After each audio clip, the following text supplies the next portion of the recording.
Les connaissances scientifiques sur les facteurs de risque sont aujourd'hui bien établies et partagées par tous les préventeurs. Les TMS sont le résultat de la combinaison de multiples causes qui apparaissent dans le cercle à la périphérie, mais qui constituent autant de leviers pour agir.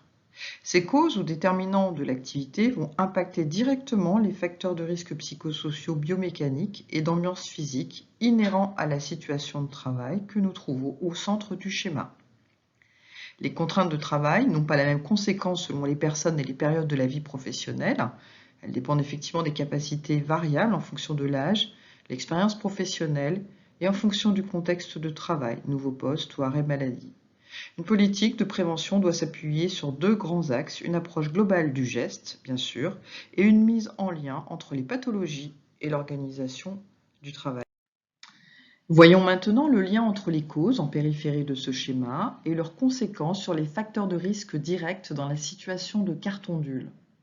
On peut noter tout d'abord que la diversification de la production et la variabilité a induit une réorganisation de la production qui s'est traduite par une augmentation des cadences.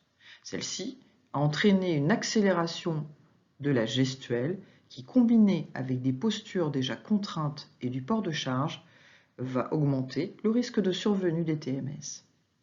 De même, les équipements mis à disposition et la conception de la machine utilisée, notamment le système de chargement, génèrent des postures contraignantes et un approvisionnement manuel hors des zones de confort. De même, l'environnement de travail bruyant et l'éclairage peuvent majorer ces risques de TMS.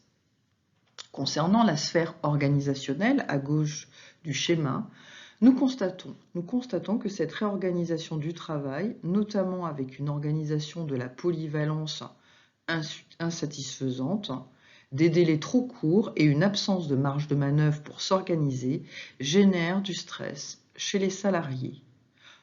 On constate également que le manque de soutien et de participation du manager et une méconnaissance du travail réalisé vont également être à l'origine de stress pour l'ensemble des salariés. La gestion des ressources humaines et notamment des compétences avec une formation jugée insuffisante va générer un déséquilibre dans la perception qu'a Gérard de ses ressources et les contraintes auxquelles il doit faire face et donc générer du stress. Ceci va directement impacter les relations de travail et le collectif de travail. Rappelons que le stress a un impact biologique sur le fonctionnement des tendons, muscles et modifier la gestuelle.